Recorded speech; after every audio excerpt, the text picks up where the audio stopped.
Assalamualaikum warahmatullahi wabarakatuh. Bagaimana kabar kalian hari ini? Semoga kalian selalu dalam keadaan sehat walafiat dan selalu dapat mendapatkan perlindungan dari Allah Subhanahu wa Ta'ala. Kita ketemu lagi di PJJ pekan kelima. Kali ini kita akan bahas materi tentang reaksi hidrokarbon. Oke, materi ini adalah materi kimia untuk kelas 11 semester ganjil. Sebelum masuk mempelajari materi ini, baiknya kita mulakan dengan membaca basmalah. Bismillahirrohmanirrohim. Semoga apa yang akan kita pelajari hari ini, kalian dapat paham dengan baik. Oke, kita langsung masuk saja ke reaksi senyawa hidrokarbon. Ada beberapa macam reaksi senyawa hidrokarbon. Yang pertama ada reaksi substitusi, yang kedua ada reaksi adisi, tiga ada reaksi eliminasi, dan yang keempat adalah reaksi pembakaran. Keempat reaksi ini yang nantinya akan kita pelajari lebih lanjut. Kita bahas dulu yang pertama adalah reaksi substitusi. Apa itu reaksi substitusi? Reaksi substitusi merupakan reaksi penggantian atau penukaran suatu gugus atom oleh gugus atom lain. Jadi di sini tukeran atomnya nih antara atom yang satu dengan atom yang lain. Kita lihat contohnya di sini. Di sini ada C2H6 direaksikan dengan Br2. Nah, nanti dia di sini ini adalah golongan alkana karena memiliki rumus C2H6 yang memenuhi rumus umum CnH2n plus 2. Namanya etana ya, karena C-nya dia 2. Oke, sekarang dia mengalami substitusi. Kenapa reaksi ini mengalami substitusi? Karena di sini ada penggantian gugus atom. Apa yang bertukar atau apa yang diganti? Yaitu di sini dari C2H6 yang lepas adalah si H. Kalau dari Br2 berarti kan Br dengan Br. Di sini dia ditukar Br-nya dengan si H. Jadi karena H-nya lepas 1, tinggallah di sini jadi H-nya 5. Digantikan oleh si Br. Jadi terbentuklah C2H5Br. Nah, kemudian tadi H yang lepas 1 berikatan dengan Br, terbentuklah dia HBr. Oke, jadi seperti itu ya. Kemudian yang kedua, ada CH3OH plus HCl.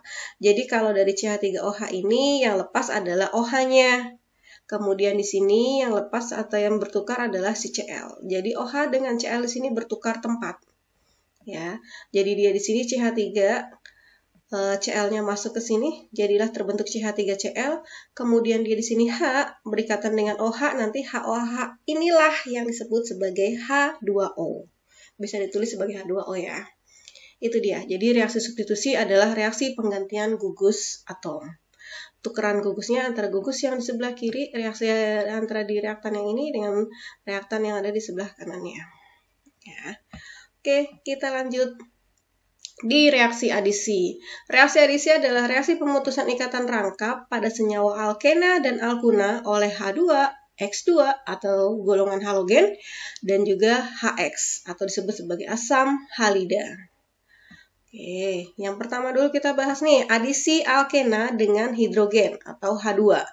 Tadi adisi adalah reaksi pemutusan ikatan rangkap. Karena pemutusan ikatan rangkap, makanya reaksi adisi ini hanya berlaku untuk alkena dan alkuna. Tidak berlaku pada alkana karena alkana tidak punya ikatan rangkap. Kita lihat di sini reaksinya CH3, ikatan tunggal CH, ikatan rangkap 2 CH2 plus H2. Dia di sini menjadi, nanti di sini diputus nih.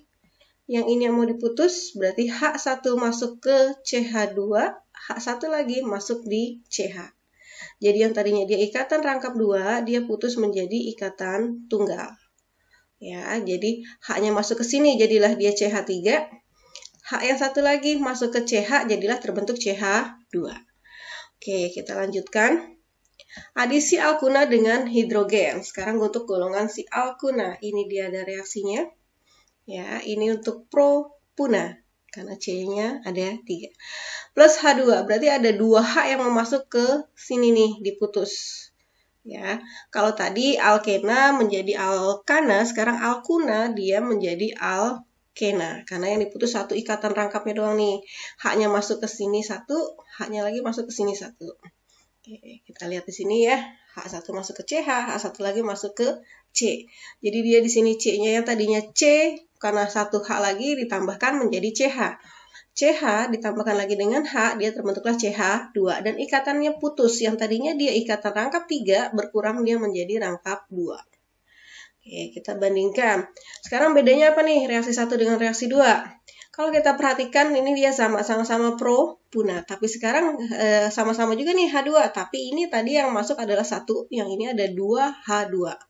Berarti kalau 2H2 otomatis dihitung H-nya jumlahnya adalah 4. 4 yang mau masuk ke propuna. Jadi kalau 4 kita bagi 2 nih. Berarti 2H dan juga 2H akan masuk ke masing-masing ini. Ya, karena ada 4 atom H yang mau masuk, berarti nanti dia bentuknya seperti ini. Ini H2 yang ke sini, H2 lagi, dia masuk ke sini. Karena ada 2, berarti 2 ikatan ini akan putus. Yang tadinya dia ikatan rangkap 3, dia akan menjadi ikatan tunggal. Oke, H2 masuk ke sini, jadi CH2. Kemudian ada H2 lagi masuk ke CH, jadilah dia CH3. Karena di sini 4 atom H yang masuk ya. Kalau di sini kan dia 2 atom H. Jadi 1, 1. Kalau 4 atom H berarti dia 2. Di sini pun juga 2. Ya, kita lanjutkan adisi alkena dengan halogen. Kalau halogen nih simbolnya adalah X2. Ini adalah unsur-unsur yang ada di golongan ke-7. Ada F2, Cl2, Br2, dan I2. Kita lihat ini dia adalah persamaan reaksinya. Dari propena, dia bereaksi dengan Br2, terbentuklah dia seperti ini. Kenapa terbentuk seperti ini? Karena nanti dia di sini mengalami reaksi adisi. Ini mau putus nih ikatan rangkap 2-nya. Kenapa putus? Karena ada 2 atom Br yang mau masuk ke sini. Ya, jadi karena Br2, yang 1 Br masuk ke sini, 1 Br lagi nanti dia ada di sini.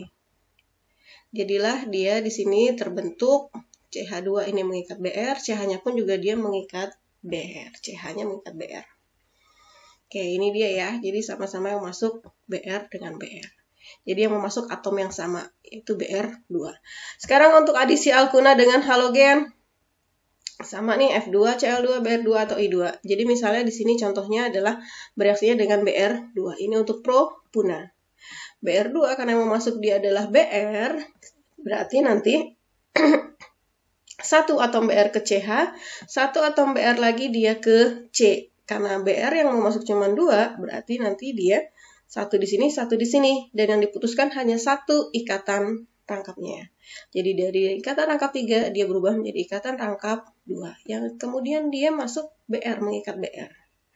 Ya, jadi ini CH mengikat Br. Br boleh terus di kanan atau di atas, boleh, terserah. Oke, kita lanjutkan ke adisi alkena dengan asam halida atau simbolnya adalah HX. Ingat ya, X ini adalah simbol dari unsur halogen. Jadi HX bisa digantikan menjadi HF, HCl, HBr, atau HI. Kita untuk adisi alkena ini berlaku aturan Markovnikov. Apa itu aturan Markovnikov? Aturan Markovnikov itu adalah atom H dari asam halida masuk ke atom C rangkap yang mengikat atom H lebih banyak. Jadi kan asam halida ada H-nya nih. Nah, H-nya ini nanti masuk ke atom C rangkap yang mengikat H-nya lebih banyak. Atau istilahnya yang kaya semakin kaya. Kita lihat di sini, karena dia mengalami reaksi adisi, berarti fokus kita adalah yang di ikatan rangkap ini. Ada HBr. Kalau tadi kan reaksinya dengan H2 atau Br2. Artinya, 2 atom yang sama, H dengan H, Br dengan Br. Kalau sekarang kan ada HBr. Berarti yang mau masuk ke sini, yang memutus ini adalah 2 atom yang berbeda. 1 H, 1 Br. Kalau udah 2 atom yang mau masuk berbeda, ini harus pakai aturan Markovnikov. Jadi tidak boleh sembarang. Nah, H ini masuk kemana nih? Boleh nggak ke sini? Boleh nggak ke sini? Nah, kita ikutin aturan Markovnikov. Jadi H ini dari asam halida itu akan masuk ke C rangkap. Ini C ikatan rangkap nih, yang H-nya lebih banyak. Kalau C di sini kan hanya 1, C di sini kan dia hanya 2. Berarti H ini dia akan masuk ke sini. Karena di sini C-nya lebih banyak H-nya dibandingkan ini. Nah, kemudian Br-nya pasti masuk ke sini karena harus adil satu-satu masuknya. Oke, jadi terbentuklah dia sini karena H masuk ke sini, CH2 jadilah terbentuk CH3. Nah, Br-nya masuk dia di CH. Ini nggak boleh terbalik. Jadi Br nggak boleh masuk ke sini, H masuk ke yang sini, itu tidak boleh karena menyalahi aturan Markovnikov. Kemudian adisi alkuna dengan asam halida. Ini dia alkuna. Ya, ini ikatan rangkap 3-nya mau masuk HBr nih. Berarti kan pakai aturan Markov-Nikov lagi. Kenapa? Karena atom yang mau masuk beda, yaitu ada H, ada Br. Jadi H masuk kemana? Ke C atau ke CH? Oke, kita lihat. H masuk ke CH, karena H-nya di sini lebih banyak. Di sini dia nggak punya H. Nah, berarti Br-nya masuk ke sini. Jadi terbentuklah senyawa ini. Ya, CH3, C, ini ada ikatan rangkap 2 dengan CH2, kesininya dia adalah Br. Kita lanjut di reaksi eliminasi. Reaksi eliminasi yaitu reaksi pembentukan ikatan rangkap ya, dengan melepas 2 gugus di sekitar 2 atom C yang berikatan dan melepas H2, X2 atau HX.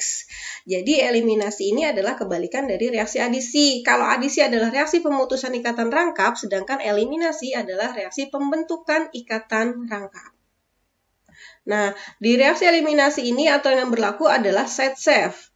Di side safe ini, atom H yang tereliminasi merupakan atom H yang terikat pada atom karbon yang paling sedikit mengikat hidrogen. Jadi nanti yang terbentuk ikat rangkapnya di mana? Di C yang mengikat H-nya lebih sedikit. Jadi istilahnya yang miskin semakin miskin. Kalau tadi di adisi aturan Markov-Nikov yang kaya semakin kaya, untuk side safe yang miskin semakin miskin. Kita lanjut di eliminasi pada alkana. Contohnya seperti ini. Jadi eliminasi terjadi pada alkana. Oke, kita lihat dia seperti ini. Ini adalah persamaan reaksinya ya. Kita lihat di sini CH3, ini CH2, ini CH2. Ikatan ini yang kita lihat. Ikatan ini kan berarti dia CH3, ini CH2. Ini pun juga sama. Ikatan ini dia diikat oleh CH2 dengan CH3. Artinya mau di sini sama. Karena di sini hanya 3, hanya 2. Di sini pun juga 2 dengan 3. Jadi mau yang bentuk yang ikatan rangkapnya di sebelah kanan atau kiri tidak jadi masalah. Karena posisinya dia sama-sama seperti ini. Ya, berarti nanti dari sini dia keluar H, dari sini pun juga dia keluar H. Berarti yang tadinya CH2 hilang H1 jadilah CH di sini. Nah, CH3 hilang H1 jadilah CH2 dan terbentuklah dia ikatan rangkap. Yang tadinya di sini tunggal terbentuk ikatan rangkap 2. Nah, karena tadi H1 lepas dari sini, H1 juga lepas dari C ini, berarti ada 2 H, terbentuklah dia di sini H2. Jadi dia melepaskan gas hidrogen. Kemudian kalau di sini nanti ada bentuknya seperti ini nih. Jadi kita lihat nih, C di sini. Dia di sini hanya 3, di sini hanya 2. Di sini 2, di sini dia 1, di sini 1, dia di sini ada 3. Berarti yang paling sedikit adalah 2 dengan 1. Ya, kalau di sini 1 sama 3 nih. Berarti nanti akan terbentuk ikatan rangkap di sini. Kalau terbentuk ikatan rangkap ikatan rangkap di sini, berarti dari sini akan lepas 1, di sini akan lepas 1. Nah, dari sini siapa yang lepas? Dari sini yang lepas adalah si H. Nah, dari sini yang lepas siapa? Yang di sini yang lepas adalah Cl, karena Cl bersifat lebih elektronegatif. Jadi dia lepas nih, dari sini H lepas 1, dari sini lepas si Cl, bukan H-nya. Jadi kalau ada H atau H dengan unsur halogen, yang lebih mudah lepas adalah si halogennya. Jadi H lepas 1, sini Cl-nya lepas juga, jadi terbentuklah di sini ikatan rangkap 2. Yang tadinya dia di sini ikatan tunggal, ini terbentuk ikatan rangkap 2. Oke, seperti ini. Nah, plus HCl. Kenapa plus HCl? Karena tadi ini dia lepas H1, dari sini lepas Cl. Oke, itulah reaksi eliminasi. Jadi bisa kelihatan nih, dari tunggal menjadi ikatan rangkap. Kalau tadi adisi, sebelah kirinya harusnya ada ikatan rangkap, sebelah kanannya menjadi tunggal. Reaksi pembakaran atau reaksi oksidasi. Reaksi pembakaran ini terbagi menjadi 2, yaitu ada pembakaran sempurna, ada nanti pembakaran yang tidak sempurna. Untuk reaksi pembakaran sempurna, ketika senyawa hidrokarbon direaksikan dengan oksigen, itu akan menghasilkan CO2 plus H2O. Senyawa hidrokarbon ini sudah kita pelajari, yaitu yang disimbolkan dengan CXHY. Ya, kemudian ada reaksi pembakaran tidak sempurna. Ketika pembakaran tidak sempurna, ini adalah reaksinya. Jadi senyawa hidrokarbon atau yang disimbolkan dengan CXHY plus O2 menghasilkan CO plus H2O. Bedanya hanya di sini. Jadi kalau pembakaran sempurna dia menghasilkan CO2, ketika pembakaran tidak sempurna dia menghasilkan CO. Oke, paham ya sampai di sini? Kita langsung masuk saja di reaksi pembakaran pada alkana. Ya, kita contohnya di sini. Ini adalah reaksi pembakaran karena dia di sini ada alkana, yaitu C4H10 yang punya nama butana. Karena reaksi pembakaran berarti dia bereaksi dengan O2 dan hasilnya selalu CO2 dengan H2O. Jadi kita anggap pembakaran ini mengalami reaksi yang sempurna atau reaksi pembakaran yang sempurna. Makanya di sini hasilnya selalu CO2 dengan H2O.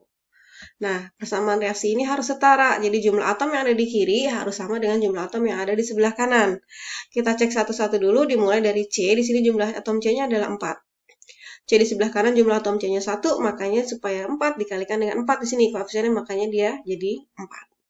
H di kiri dia jumlahnya 10, H di kanan jumlahnya dia baru ada 2. Supaya jadi sama dengan 10 seperti ini, maka koefisien ini harus dikalikan dengan 5. Jadilah dia di sini ada koefisien, kita tulis 5. Kemudian di sini ada O2, di sebelah kiri ada 2, O di sebelah kanan ini ada di CO2 ada O, di H2O juga ada O. Nanti kita jumlah. Kita lihat dulu O di CO2. Kita kalikan ya, karena dia indeksnya 2, kemudian ada koefisien 4, kita kalikan 2 dengan 4, hasilnya dia adalah 8. Kemudian kita jumlahkan O di H2O. Ya, kita kalikan lagi O di sini, ini kan artinya O-nya 1, karena nggak ada indeksnya ya, tidak ditulis artinya 1. Dikalikan dengan 5, hasilnya adalah 5. Nah, 8 tambah 5 ini kita jumlah, hasilnya adalah 13. Jadi O di sebelah kanan jumlahnya 13. Supaya O di sebelah kiri sama 13, ini kan baru ada 2 nih O-nya nih. Jadi 2 dikali berapa, hasilnya adalah 13. Ya, berarti di sini kita peroleh 13 per 2. Atau mau ditulis 6,5 pun juga boleh. Nah, karena di sini bentuknya adalah pecahan, ya, ada penyebutnya nih, kita hilangkan. Karena 2 supaya hilang kita kalikan dengan 2. Yang kita kalikan dengan 2 itu adalah koefisien semua reaksi dan juga hasil reaksinya. Jadi semua zat kita kalikan dengan koefisien dengan angka 2. Jadi dia bentuknya hasilnya seperti ini. Yang tadi koefisiennya 1 dikalikan 2 hasilnya jadi 2, 13 per 2 kita kalikan 2 jadi 13, 4 kita kalikan 2 jadi 8, 5 kita kalikan 2 jadi 10. Kita lanjut di reaksi pembakaran pada alkena. Ya, ini dia persamaan reaksinya. Pada prinsipnya reaksi pembakaran untuk alkana, alkena maupun alkuna sama, selalu dia direaksikan dengan O2 dan hasilnya selalu CO2 dengan H2O. Tinggal kita setarain lagi seperti tadi, C di kiri di sini 4, C di kanannya dia 1, oke di sini dikalikan dengan 4. H di kiri dia ada 8, H di kanan dia baru ada 2, makanya di sini koefisiennya ditulis 4, supaya 2 kali 4 hasilnya adalah 8. Sekarang kita lihat O-nya, O di kiri 2, O di kanan, kita cek di sini, 2 kali 4 hasilnya adalah 8. Kemudian O di sini, yaitu 1 dikalikan 4, hasilnya adalah 4. Ini keduanya kita jumlahkan, 8 tambah 4, diperolehlah hasil 12. Jadi O di kanan 12, O di kiri baru ada 2. Nah, 2 kali berapa nih hasilnya 12? Pasti 2 kali 6. Makanya di sini ada koefisien 6. Ya, jadi persamaan reaksi ini dia sudah setara. Oke, kita lanjutkan. Ini adalah rangkuman untuk reaksi senyawa hidrokarbon. Untuk senyawa alkana, alkena, dan alkuna. Alkana, alkena ini mengalami reaksi apa aja sih? Karena kita lihat untuk alkana, dia bisa mengalami reaksi substitusi, bisa mengalami reaksi adisi, ada reaksi pembakaran, dan juga bisa mengalami reaksi eliminasi. Ya. Untuk alkena bagaimana? Untuk alkena, dia bisa mengalami 2 reaksi, yaitu yang pertama adalah reaksi adisi, dan yang kedua adalah reaksi pembakaran. Sedangkan untuk alkunanya sendiri, dia bisa mengalami reaksi adisi, juga mengalami reaksi pembakaran. Jadi ini rangkuman untuk alkana, alkena, maupun alkuna. Oke, sampai di sini. Inilah penjelasan atau pembelajaran PJJ kita untuk pekan ini. Semoga kalian paham dengan apa yang sudah Ibu jelaskan. Ya, semoga kita juga selalu dalam keadaan sehat walafiat sehingga kita bisa berjumpa lagi di PJJ selanjutnya. Jaga selalu kesehatan dan selalu berdoa. Terima kasih atas perhatiannya. Wassalamualaikum warahmatullahi wabarakatuh.